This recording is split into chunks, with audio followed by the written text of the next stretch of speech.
네, 안녕하세요. 저는 그 녹색 ODA를 위한 기후테크 스타트업의 역할을 발제한 김병수라고 하고요.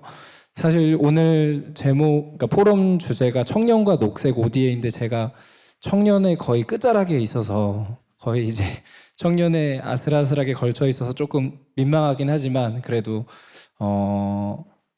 저희가 저번에 기후 위기 대응 역량 강화 프로그램을 들으면서 저희가 30명 정도 들었던 것 같은데 저만 빼고 대부분 이제 국제협력에서 이제 기후위기를 들으러 오신 거고 저만 아예 ODA랑 국제협력에 나 몰라라 하면서 살고 환경만 생각하던 사람이어가지고 굉장히 소외감도 약간 느끼지만 많이 배웠거든요. 그래서 저희가 좀 이야기할 수 있는 부분이 조금 있겠다 싶어서 오늘 이렇게 함께 하게 됐습니다. 우선 저희 팀 소개를 하겠습니다. 저희는 중소기업과 스타트업에 환경성 평가를 해드리고 있고요. 대부분의 환경성 평가가 고가고 시간이 오래 걸리기 때문에 대기업이나 아니면 중견기업 외에는 이렇게 평가를 받기가 어려웠는데 그런 부분들을 좀 손쉽게 소프트웨어적으로 풀려고 하는 팀입니다. 그래서 저희는 만약에 중소기업이나 스타트업이 환경성 평가를 맡기면 그에 대한 결과를 작게는 8가지, 크게는 14가지의 카테고리로 분류해서 환경성 평가를 해드리고 이와 같은 결과들을 소비자와 또 기업 혹은 투자자에게 제공하면서 투자 유치도 더 이제 성공적으로 이끌어낼 수 있는 그런 이제 가능성들을 열어드리고 있습니다. 네, 저희는 3명 다 이렇게 주요 핵심 인력 모두 화학공학에 대한 전문성을 가지고 있고요. 3명 다 다양한 백그라운드를 가지고 일을 하고 있습니다. 그래서 저희가 오늘은 2가지를 발제를 할 건데요. 우선은 연구라 함은 가설을 세우고 그 가설이 맞는지 아닌지를 틀린지 확인하고 그 가설에 대한 이제 답을 내려야 이제 저는 정확한 연구라고 생각을 해서 2가지 가설을 세웠습니다. 첫 번째 가설은 해외 선진국들이 대한민국보다 녹색 ODA를 잘하고 있을 것이며 이를 대한민국 스타트업이 벤치마킹 해야 된다. 그리고 2번째 가설은 선진국의 기후변화 대응 기술이 수원국의 기후 문제에 긍정적인 영향만 주는 것은 아닐 것이다. 라는 2가지 가설을 가지고 이제 좀 이야기를 할 거고요. 사실 오늘 같은 경우 저희가 연구 발제라서 제가 발제는 처음 해보는데 대부분 연구를 끝난 다음에 그 연구 결과를 말씀드렸었는데 오늘 같은 경우는 지금 연구 시작 단계여서 연구에 대한 배경을 좀 설명드리고 이 연구에 대해 조금 어떤 결과가 나올지 기대감만 드리는 정도라고 알고 계시면 될 것 같습니다. 네, 우선 관련 문헌 조사하고 그다음 사례 분석, 그다음 결론 및 시사점 도출까지 이어질 예정이고요. 우선 첫 번째 가설부터 저희가 좀 설명을 드리겠습니다. 저희가 이렇게 생각하게 된 이유는 저희는 이제 스타트업에 많이 집중을 하고 있고요. 스타트업의 사례를 보자면 그러니까 대한민국에서 새롭게 태어나는 스타트업 아이템은 없다고 보시면 됩니다. 대부분의 아이템들이 해외에서 먼저 발생을 하고 성공을 했을 때 그 성공기에 있는 스타트업 아이템들을 한국이나 혹은 아시아에 적용해서 성공하는 스타트업 사례가 많이 있고요. 그래서 저희가 이제 녹색 ODA 같은 경우도 이렇게 가능할 수 있겠다고 생각을 해서 이제 과제를 시작하게 됐고요. 네, 연구 배경은 여기 계신 분들은 너무 다 잘 아실 것 같아요. 환경에 대한 이제 아이디어나 혹은 문제들이 많이 대두가 되고 있고 그래서 녹색 ODA에 대한 사업이 확장되면서 스타트업, 중소기업, 중견기업의 기회들이 늘어나고 있어서 저희는 이제 기후테크 스타트업들이 이제 여기에 많이 참여를 했으면 좋겠다라고 생각을 하는 거고요. 그래서 이제 정책을 보자면 저희가 잘 몰라서 이제 좀 잘못된 정보를 드릴 수도 있지만 좀 너그러이 용서를 해주시고 저희가 알아봤을 때는 DAC 회원국들 중에서 대한민국이 국민 1인당 ODA 지원액이나 혹은 ODA 참여도가 다른 회원국들 평균에 비해서 많이 떨어진다라는 결과를 봤고요. 그리고 ODA 사업 중에서 대규모의 사업보다는 오히려 좀 소규모의 사업들이 많아서 스타트업이나 이런 중소기업에서 참여하기가 어렵다라는 사례를 많이 봤습니다. 하지만 스타트업이 이런 ODA를 수행하는데 문제가 없겠냐? 예산이나 정책이 괜찮아도 스타트업이 참여하는데 문제는 없겠냐라고 생각하면 저희는 많은 이점이 있을 거라고 생각합니다. 우선 대기업보다 의사결정이 빠르고 또 유연하게 모든 상황들을 대처할 수 있기 때문에 오히려 ODA나 이런 자금이 마련됐을 때 조금 더 성공적인 사례들을 만들 수 있을 거라고 생각했고요. 또한 혁신 및 창의성에 대해서도 이제 빌 게이츠가 늘 기술 혁신은 스타트업단에서 나온다고 이야기를 하는데 그런 것처럼 스타트업에서 이제 녹색 기후 문제를 향해서 그런 솔루션들이 많이 개발이 될 수 있을 거라고 생각을 합니다. 또한 한 문제만 파기 때문에 오히려 지역 전문 인력을 확보하기도 용이하고 이해도도 높을 거라고 생각을 했고요. 그래서 이제 스타트업의 국제협력 참여를 보면 이제 뭐 CTS 이제 코이카에서 아주 좋은 프로그램을 항상 이렇게 만들어주고 계셔가지고 CTS라는 개발 협력 사업을 이용해서 성공한 사례들이 이제 녹색은 아직 없지만 대체적으로 이제 뭐 뷰노나 노을 같은 코스닥 상장사도 있고 또 에누마라는 이제 테슬라 엑스프라이즈에서 거대 투자액도 유치한 사업들도 있어서 이런 스타트업의 성공 사례들이 녹색 ODA에서도 충분히 나올 수 있겠다라고 생각을 했습니다. 그래서 보면 국내 기업 기후테크 스타트업들의 사례를 보면 뭐 엔벨롭스라는 피지 특화된 피지의 영농형 태양광을 이제 설치하는 기업들이 최근에 기획재정부나 그리고 녹색기후기금에서 거대 자금을 활용해서 이제 사업을 투자를 유치를 하고 있고요. 또한 뭐 4EN 같은 경우도 미얀마와 인도네시아의 커피박을 통해서 고형연료를 만들어서 자원순환에 큰 역할을 하고 있는 스타트업입니다. 또한 이 두 가지 또 아래 미드바르나 어벨브 같은 스타트업도 그런 물 부족 국가나 혹은 뭐 스마트 그 농업 쪽에서 이제 문제가 있을 수 있는 그런 최빈국들의 조금 더 이제 소득 등재나 혹은 뭐 빈곤을 해결하려고 이제 하는 그런 문제들을 해결하는 스타트업들이라고 보시면 됩니다. 그래서 이제 국내에서도 잘 아직은 알려지지 않았지만 그래도 나름 노력하고 있는 스타트업들이 있다는 걸 저희가 확인할 수가 있었고요. 그럼 해외 ODA와의 비교를 보자면 그럼 해외 ODA는 녹색 분야에서도 잘하고 있냐? 우리가 생각해 봤을 때 우선은 ODA 측면만 보더라도 조금 차이점이 있다는 걸 저희가 알았습니다. 우선은 잠시만요.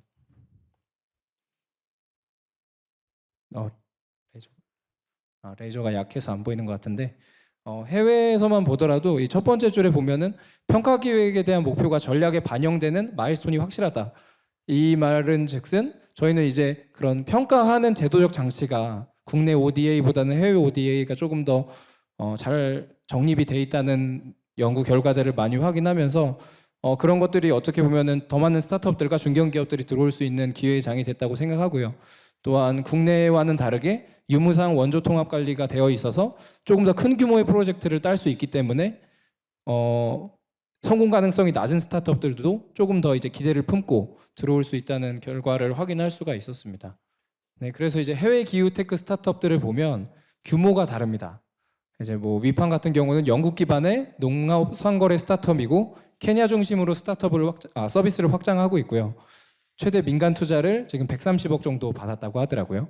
또 비박스 같은 경우도 태양광 사업인데 이제 시리즈 D라고 하면 어느 정도 이제 시장성은 확실히 찾았고 이제 양산에 들어가려고 하는 그런 사업이라고 보시면 됩니다. 이제 500억 정도 유치해서 이제 토고 정부와의 업무 협약을 진행을 하고 있고요.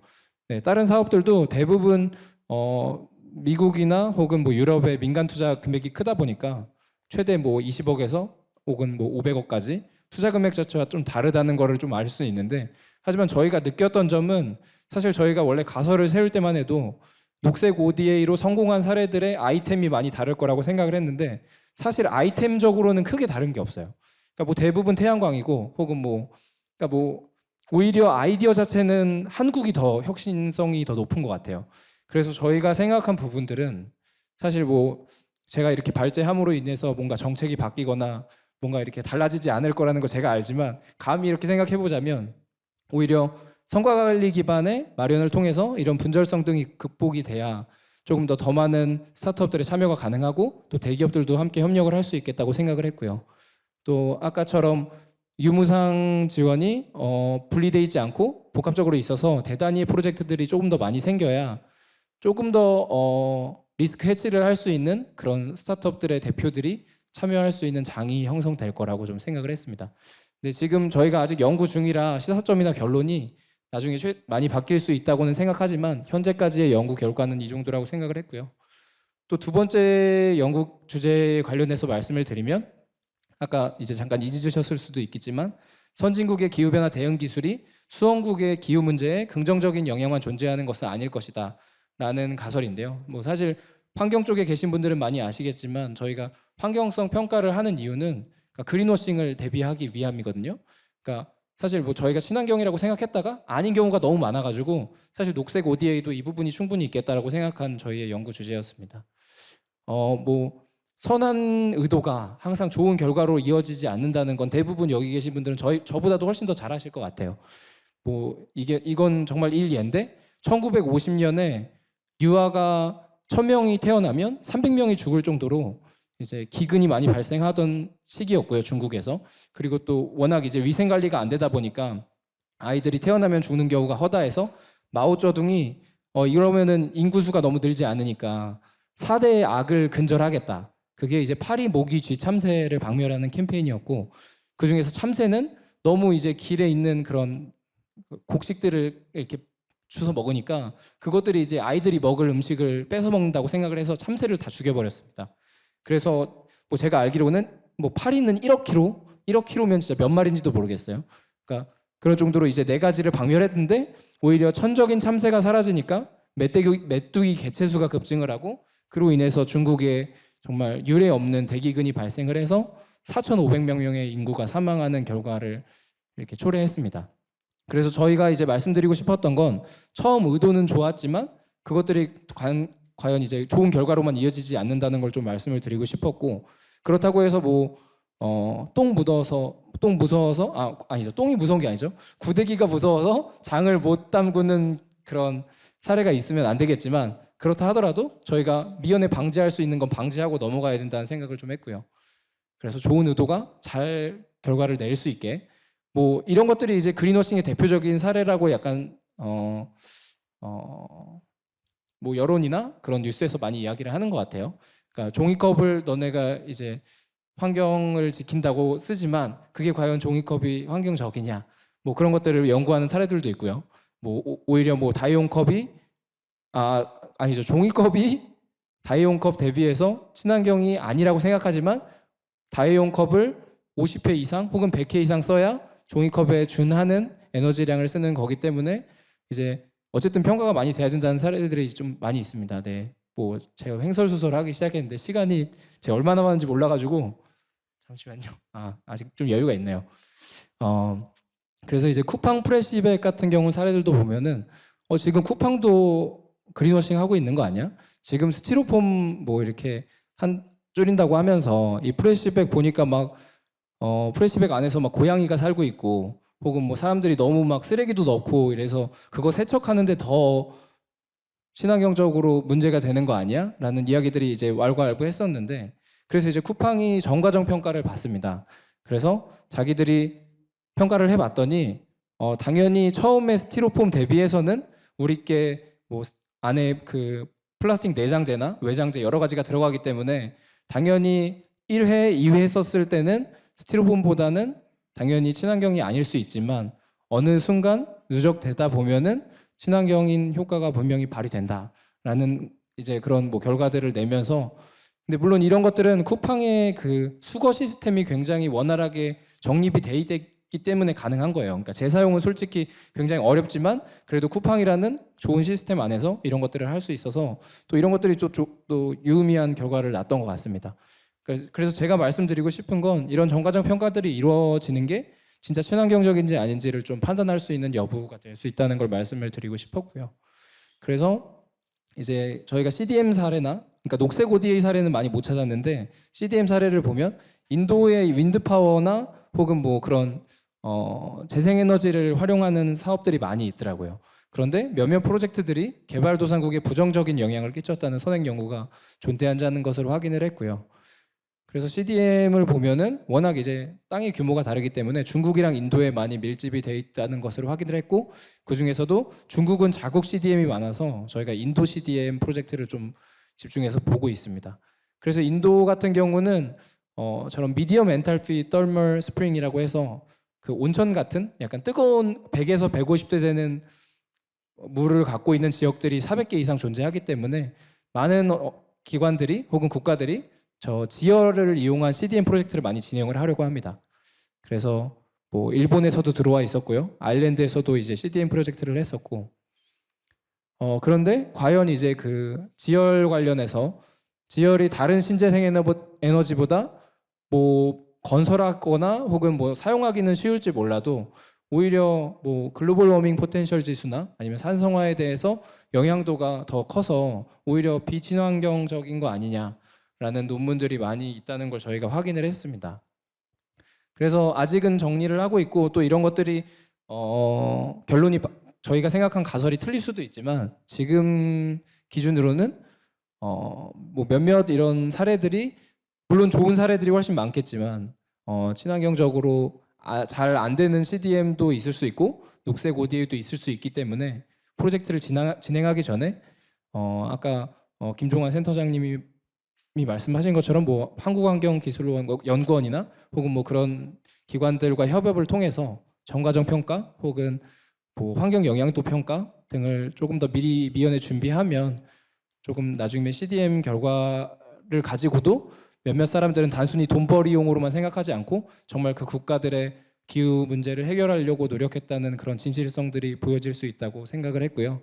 그래서 저희는 이런 평가들이 좀 지속적으로 진행이 되고 확장됐으면 좋겠다고 생각을 했습니다. 네, 이상입니다.